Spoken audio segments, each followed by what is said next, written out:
Good morning students. आज का जो लेक्चर है ये इंग्लिश के ऊपर और आज भी हम पंक्चुएशंस पढ़ेंगे। लास्ट क्लास तक हमने कैपिटल लेटर्स के बारे में हमने पढ़ा था और हमने क्वेश्चन मार्क के बारे में भी पढ़ा था। सो लास्ट क्लास तक हमने दो यूजेस पढ़े थे क्वेश्चन मार्क के कि हम दो किन किन यूजेस किन किन जगह हम दो कैपिटल लेटर्स का यूज़ करते हैं। तो आज हम उसके आगे के बारे में पढ़ेंगे। सो आज हम थर्ड यूज़ पढ़ते हैं कैपिटल लेटर्स का।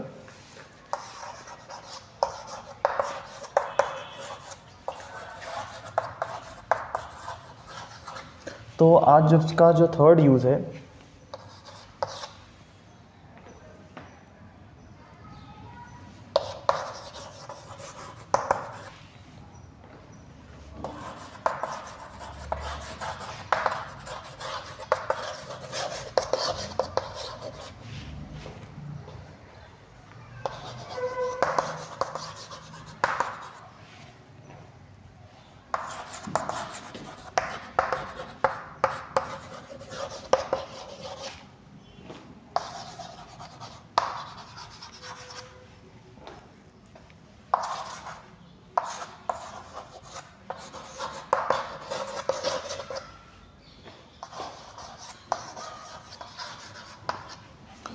तो देखिए सबसे पहला यूज़ है इसका सबसे पहले जो थर्ड यूज़ है इसका ये है begin the first letter with in the inverted commas for the direct speech. यानी कि जब भी हम किसी सेंटेंस को इन्वर्टेड कॉमास के अंदर दिखाते हैं किसी डायरेक्ट स्पीच को डिनोट करने के लिए, तो हम उसमें जो डायरेक्ट स्पीच का जो सेंटेंस है उसके फर्स्ट वर्ड का जो फर्स्ट अल्फ़ाबेट है हम उसको कैपिटल लेटर्स में रखते हैं। यानी कि यहाँ पे मतलब कि अगर हम कोई भी एक सेंटेंस है कि जैसे कि अगर इफ़ समवन सेड, तो उसमें जो हमारा जो सबसे पहला जो डायरेक्ट स्पीच के लिए जो हम इस तरीके से जो कॉमास लगाते हैं इन्वर्टेड कॉमास, और इसके अंदर जो हम यहाँ पे सेंटेंस लिखेंगे जो कि डायरेक्ट स्पीच में होगा उसका फर्स्ट वर्ड का फर्स्ट अल्फ़ाबेट जो होता है वो हमेशा कैपिटल लेटर्स में ही होता है। ये इसलिए किया जाता है ताकि हम डिनोट कर सकें कि ये एक नया सेंटेंस है, ये एक सेपरेट अलग सेंटेंस है जिसके बारे में हम बात कर रहे हैं। सो ये थर्ड यूज़ है जहाँ पे हम डायरेक्ट स्पीच में भी हम कैपिटल लेटर्स का यूज़ करते हैं। तो थर्ड यूज़ थर्ड यूज़ ये है, इसको आप नोट कर लीजिए।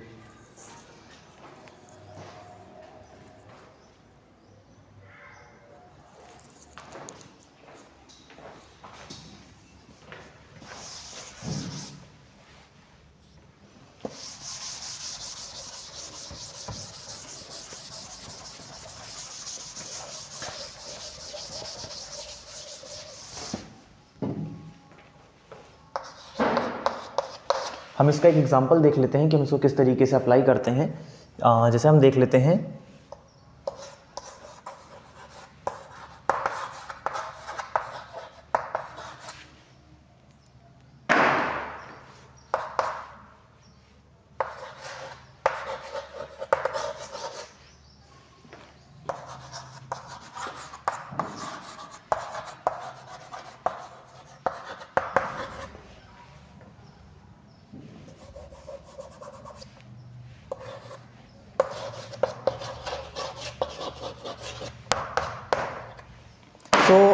अब जो हमारा ये एग्जांपल है ये थर्ड यूज़ का एग्जांपल है कि Kapil said I will watch a movie today. So ये देखिए यहाँ पे कि कपिल ने कहा मैं एक मूवी आज देखूँगा। सो यहाँ पे जो ये सेंटेंस है कि आई will watch a movie today, ये जो सेंटेंस है ये डायरेक्ट स्पीच के फॉर्म में है, यानी कि हमने इसको रिपोर्टेड स्पीच में कन्वर्ट नहीं किया है। सो जब हमने इसको डायरेक्ट स्पीच में रखा हुआ है तो आप देखिए कि हमने यहाँ पे इन्वर्टेड कॉमास का यूज़ किया है। तो इन्वर्टेड कॉमास जो है सबसे पहले तो ये भी हमारे पंक्चुएशन में ही आते हैं, और जो हम जिसकी हम बात कर रहे थे यहाँ पे वो ये कि इस सेंटेंस का जो फर्स्ट अल्फ़ाबेट है वो कैपिटल में। अब देखिए हमने यहाँ पे आई को कैपिटल यूज़ किया है, यानी कि ये जो सेंटेंस है ये इससे एसोसिएटेड होने के बाद भी एक नया सेंटेंस है। यहाँ पे हमने फुल स्टॉप नहीं लगाया है, लेकिन ये चीज़ हमको ध्यान रखनी है हमेशा कि जब भी हम दो इन्वर्टेड कॉमास के बीच में एक सेंटेंस को प्लेस कर रहे हैं तो उसका जो फर्स्ट अल्फ़ाबेट है वो हमेशा कैपिटल लेटर्स में ही होगा। सो इस तरीके से हम इसको करेंगे। सो ये एग्जाम्पल था हमारे थर्ड यूज़ का। सो इसको आप नोट कर लीजिए।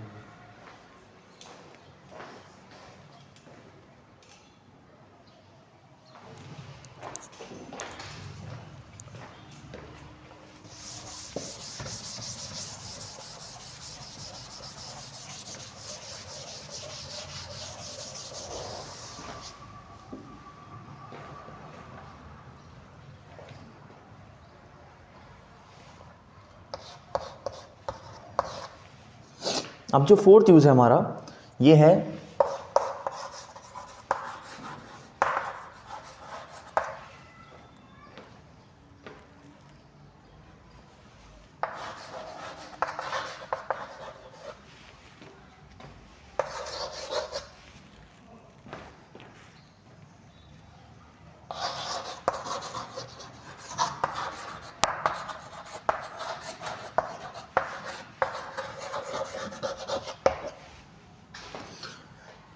The first letter of every line of a poem, यानी कि हम किसी भी एक पोएम की जो फर्स्ट लाइन यानी किसी भी पोएम की जो लाइन होती है उसका फर्स्ट लेटर जो होगा it will always be in a capital letter, यानी कि वो हमेशा एक कैपिटल लेटर ही होगा, हमको उसको स्मॉल नहीं रखना। जब भी हम कोई एक इंग्लिश में एक पोएम देखते हैं तो पोएम की जो हर एक लाइन है, हर एक लाइन का जो फर्स्ट वर्ड है उसका फर्स्ट अल्फ़ाबेट हमेशा कैपिटल लेटर में ही होगा। सो ये हमारा फोर्थ यूज़ है कि हम कहाँ पे कैपिटल लेटर्स को यूज़ करते हैं। सो ये फोर्थ है कि जहाँ पे हम पोएम के लाइन के फर्स्ट अल्फ़ाबेट को हम कैपिटल में ही हमेशा रखते हैं। सो ये फोर्थ हमारा यूज़ है।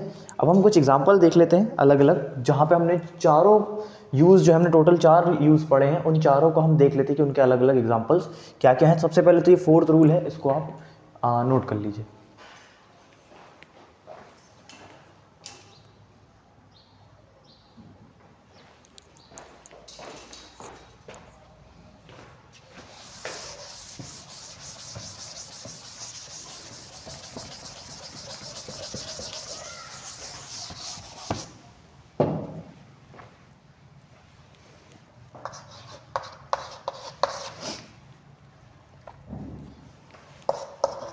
अब जो पहला हमारा एग्जांपल है ये है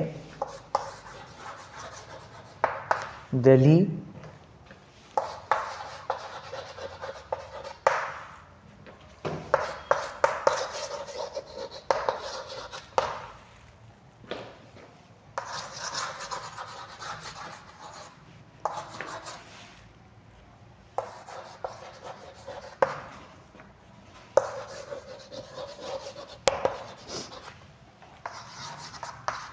देखिए जो सबसे पहला हमारा एग्जांपल है यहाँ पे Delhi, Ram, Africa, Shakespeare, Indian etcetera, यानी कि ये जितने भी ये सब नाम हैं, ये सब नाउन हैं बेसिकली। सो हम जब भी किसी का नाम बताते हैं कि जैसे दिल्ली एक जगह का नाम है, अफ्रीका भी जगह का नाम है, शेक्सपियर एक व्यक्ति का नाम है, इस तरीके से हर सारे के सारे किसी ना किसी के ये सब नाम है। These are all the names of someone or some place. तो ये सारे के सारे नाम हैं, हम इनको नाउन भी कह सकते हैं। तो जिस भी नाम को हम जहाँ भी रिप्रेजेंट करते हैं नाम हमेशा कैपिटल लेटर्स में ही आता है। अब देखिए कि यहाँ पे डी कैपिटल है, आर, ए, आई, एस, ये सारे के सारे वर्ड्स जो हैं ये कैपिटल में है। तो यानी कि ये एक एग्जांपल है कि जहाँ पे भी आप किसी भी नेम को लिख रहे हैं किसी भी सेंटेंस में, जहाँ पे किसी भी व्यक्ति का या किसी भी जगह का नाम आ रहा है, सो वो हमेशा एक कैपिटल लेटर से ही शुरू होगा। तो सबसे पहला तो हमारा ये एग्जाम्पल था। सेकेंड एग्जाम्पल हम देख लेते हैं।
तो देखिए ये हमारा सेकंड एग्जांपल है कि ये हमारा एग्जांपल है फोर्थ रूल के लिए। द टीचर सेड, यानी कि टीचर ने कहा, इन्वर्टेड कॉमास यहाँ से लग जाते हैं, Mohit, Rahul, Ekta are exempted from the test और फिर वापस से इन्वर्टेड कॉमास क्लोज हो जाते हैं। सो आप देखिए यहाँ पे कि मोहित कैपिटल में जैसे कि सेंटेंस शुरू होता है, सो किसी भी डायरेक्ट स्पीच का सेंटेंस जो है उसका फर्स्ट अल्फ़ाबेट तो कैपिटल में हो गई। दूसरी बात ये कि मोहित जो है एक व्यक्ति का नाम है, तो ये भी कैपिटल में होगा। Rahul is again the name of a person. Ekta ये भी व्यक्ति का नाम है। तो यहाँ पे ये सब तीनों के तीनों वर्ड्स कैपिटल में रहेंगे और ये फर्स्ट लेटर भी कैपिटल में ही रहेगा। सो इस तरीके से ये है हमारा एक और एग्जांपल जहाँ पे हम कैपिटल लेटर्स का एक सेंटेंस में, ये एक कंबाइंड यूसेज है, यानी कि यहाँ पे हम फर्स्ट लेटर इसलिए भी बड़ा है क्योंकि एक व्यक्ति का नाम है और ये सेंटेंस का स्टार्टिंग भी है इन्वर्टेड कॉमास में, यानी कि डायरेक्ट स्पीच में ये सेंटेंस है। सो यहाँ पे हमने कंबाइंड यूज़ किया है रूल नंबर फर्स्ट और रूल नंबर हमारा फर्स्ट और रूल नंबर सेकंड और रूल नंबर फोर्थ का जो है हमने यहाँ पे कॉम्बिनेशन हमने अप्लाई करा है इस पर्टिकुलर एग्जांपल में। सो इसको आप नोट कर लीजिए।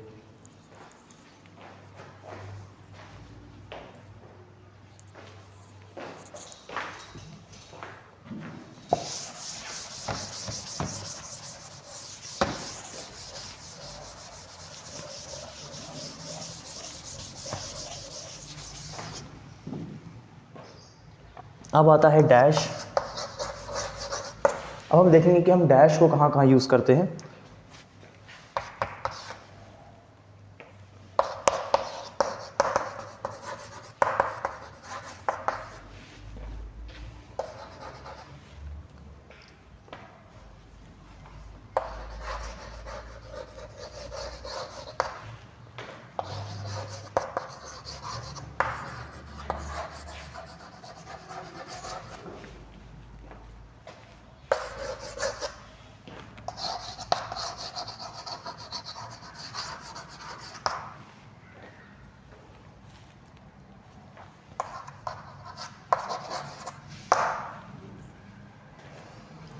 तो देखिए सबसे पहला हमारा यहाँ पे जो यूज़ है इसका ये है to indicate an abrupt stop or change of thought, यानी कि किसी भी सेंटेंस में अचानक से लगने वाला एक स्टॉप या चेंज ऑफ थॉट, यानी कि हम किसी एक सेंटेंस में एक बात को छोड़ के दूसरी बात हम करने लगे, यानी कि हम सब्जेक्ट चेंज कर दें या हम थोड़ी सी जो जिस विषय पे बात हो रही सेंटेंस में, यानी जिस सेंटेंस जिस बारे में बात कर रहा हूँ उसको थोड़ा सा उसमें हम चेंज लाएँ। सो उसके लिए हम जो है यहाँ पे डैश का इस्तेमाल हम करते हैं। अब हम सबसे पहले इसका एग्जाम्पल देख लेते हैं।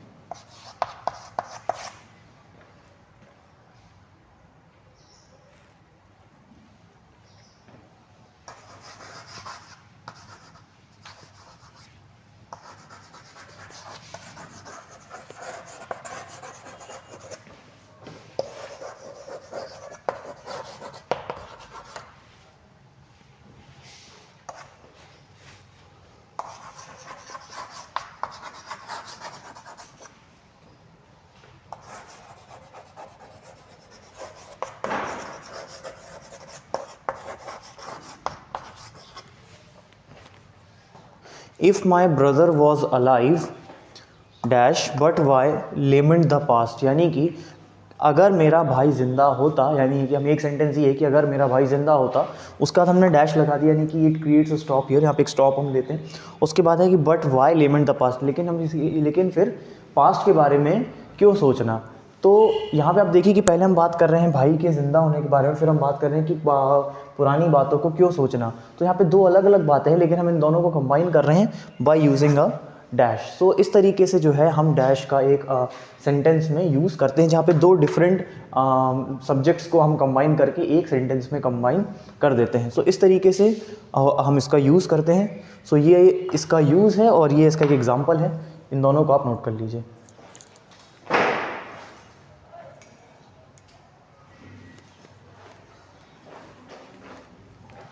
सो आज की क्लास में हमने पढ़ा कि हम किस तरीके से